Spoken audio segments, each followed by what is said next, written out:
Faut-il sacrifier le développement durable pour assurer la sécurité alimentaire? C'est le grand angle de ce samedi 2 avril.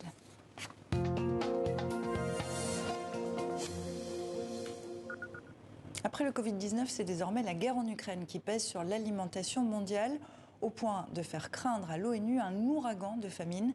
La France a lancé l'initiative Farm pour prévenir ce risque de famine inéluctable dans le monde. L'Union européenne s'en inquiète et se dit prête à renier son pacte vert. Faut-il sacrifier le développement durable pour assurer la sécurité alimentaire? C'est notre grand angle. On en débat ce soir avec Thierry Pouche. Bonsoir, vous êtes économiste, chef du service études et prospectives de l'Assemblée permanente des chambres d'agriculture. Et avec vous également, Philippe Camburet. Bonsoir à vous aussi. Bonsoir. Vous êtes céréalier bio, président de la Fédération nationale d'agriculture biologique. Première question, elle paraît toute bête, mais pourquoi cette guerre en Ukraine menace la sécurité alimentaire mondiale? Parce qu'on a deux pays qui se livrent à une guerre, qui sont des géants de l'agriculture mondiale. L'Ukraine, c'est 4% de la production de blé mondiale, c'est 11%, 12% des exportations mondiales. Et la Russie, on est sur 22% des exportations mondiales de blé. Et pour l'Ukraine, il faudrait rajouter le maïs aussi, puisque ça représente 18% des exportations mondiales. L'Ukraine, c'est 40 millions d'habitants. Le pays fournit des denrées à 400 millions de personnes à travers le monde. Voilà d'autres chiffres qui sont assez parlants. Est-ce que vous, qui êtes céréalier bio, dans votre ferme, vous sentez les effets de cette guerre d'une manière ou d'une autre? Alors, cette guerre a des effets évidemment sur le carburant qu'on peut utiliser au quotidien sur nos fermes. J'ai aussi des collègues qui sont éleveurs et qui ont justement besoin de denrées alimentaires pour leurs troupeaux, pour leurs élevages, et qui voient les prix monter. Donc ça les met évidemment dans une certaine insécurité. Parce que ce qu'il faut savoir aussi, c'est que ce qui est importé par la France, c'est de l'alimentation plus pour les animaux que pour les humains, si on parle du cas de la France. Vous le disiez, cette guerre oppose deux géants céréaliers. Le conflit aggrave la flambée des prix agricoles. Il met en péril même la capacité des pays les plus vulnérables à importer leur nourriture, comme l'a rappelé récemment le secrétaire général de l'ONU, Antonio Guterres. 45 pays africains et pays les moins avancés importent au moins un tiers de leur blé d'Ukraine ou de Russie. 18 de ces pays en importent au moins 50%. Cela comprend des pays comme le Burkina Faso, l'Égypte, la République démocratique du Congo, le Liban, la Libye, la Somalie, le Soudan et le Yémen. Nous devons tout faire pour éviter un ouragan de famine et l'effondrement du système alimentaire mondial. Un ouragan de famine, les mots sont forts. Pourtant, on ne constate pas de pénurie encore à grande échelle. Non, à grande échelle, pas encore, bien qu'il y ait des signes annonciateurs. Il y a un certain nombre de pays qui dépendent crucialement de l'extérieur, comme l'Égypte, comme le Liban, comme la Tunisie, même la Turquie, aujourd'hui, pourrait être en difficulté. Et on a, étant donné le coût que représente une tonne de blé aujourd'hui, certains pays comme l'Égypte, comme l'Algérie ou comme la Corée du Nord ou la Tanzanie qui commencent à diminuer leurs importations au regard du coût qu'elles représentent. Et pourtant, l'Algérie, qui est quand même dotée en ressources énergétiques, aurait les moyens d'honorer sa facture, mais le coût est quand même très très élevé. Il s'est élevé plus de 400 € la tonne le 7 mars, c'est un peu redescendu, mais on est aux alentours de 385. Donc on est vraiment là face à des pays qui ont et auront des difficultés. Pour l'année 2022, ça devrait relativement tenir. Donc c'est une crise qui s'annonce un peu... Si le conflit s'inscrit dans la durée, c'est plutôt sur l'année 2023 qu'on a de grosses inquiétudes. Alors prévenir un risque de famine inéluctable dans le monde, c'est en ces termes qu'Emmanuel Macron, président du Conseil de l'Union européenne, a annoncé le lancement de l'initiative Farm. Farm, c'est un plan d'urgence qui vise à lutter contre l'insécurité alimentaire mondiale. Est-ce que ce plan d'urgence vous paraît réaliste ? Alors, c'est déjà une bonne chose que de commencer à envisager justement la question de la solidarité aussi internationale en matière alimentaire, parce que je crois que c'est quand même de ça dont il est question. Réaliste, pour l'instant, on n'a encore pas suffisamment de détails sur la mise en œuvre de ce plan. Néanmoins, je crois qu'il faut se soutenir quand même qu'il ne s'agit pas vraiment d'une question de quantité, mais il va bien être question de prix.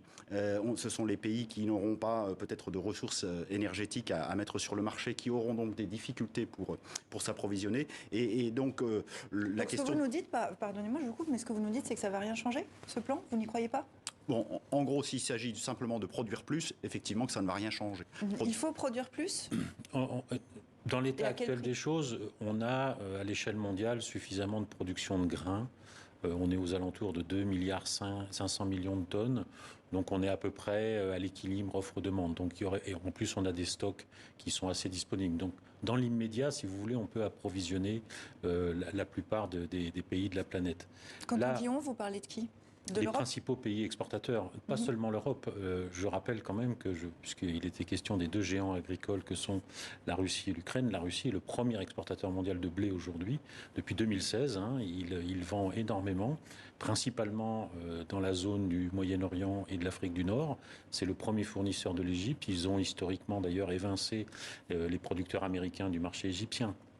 Donc il y a effectivement de quoi nourrir, mais lorsqu'il y aura une guerre qui s'inscrira dans la durée, il y a tout le problème de la production qui va venir pour la campagne 2022-2023, où là, on aura effectivement des difficultés. Dans ce plan d'urgence, les États membres sont appelés à accroître les investissements agricoles durables pour conduire à l'autonomie alimentaire. Bruxelles, pourtant, par exemple, a autorisé il y a 10 jours l'exploitation des surfaces mises en jachère pour la campagne 2022. Ça veut dire quoi ? Ça veut dire que pour produire plus, on ne peut pas respecter les normes écologiques ?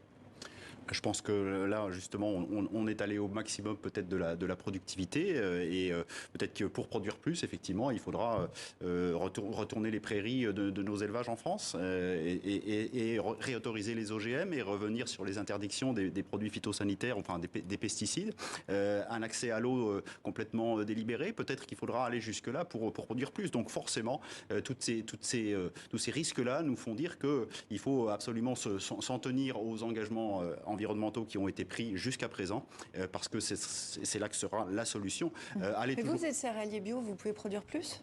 Alors, moi, je peux produire plus, effectivement, parce qu'on n'a malheureusement pas suffisamment accompagné la recherche agronomique dans les spécificités bio depuis bien longtemps, et en ça, on peut encore produire plus. Pourquoi les orientations agricoles de l'Europe sont questionnées en ce moment ?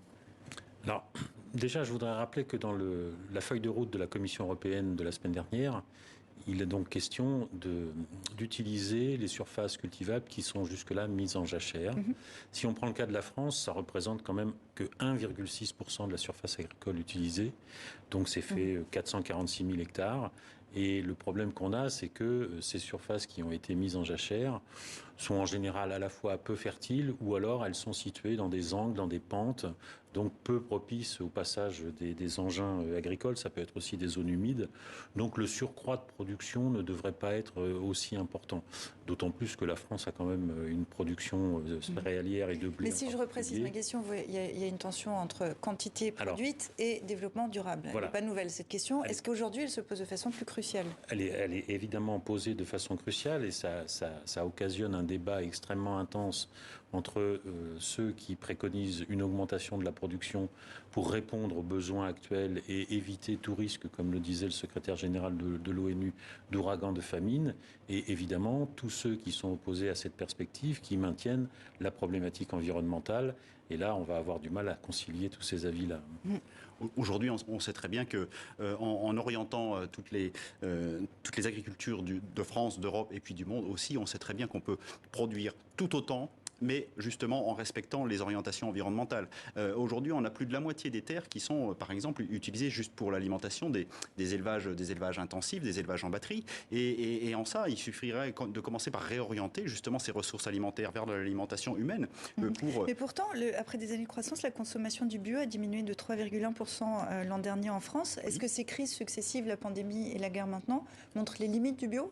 Non, justement, ça montre tout le développement possible de l'agriculture biologique, parce qu'on voit qu'elle est parfaitement résiliente en matière d'accessibilité, parce que les produits bio vont moins augmenter que les produits conventionnels aujourd'hui. On n'a pas besoin des engrais azotés qui viennent de la Russie, par exemple. Donc on est plus résilient et en plus on apporte des réponses en matière de disponibilité alimentaire, puisque nos élevages sont faits sur des prairies et donc consomment pas le soja qu'il faut faire venir du Brésil, par exemple.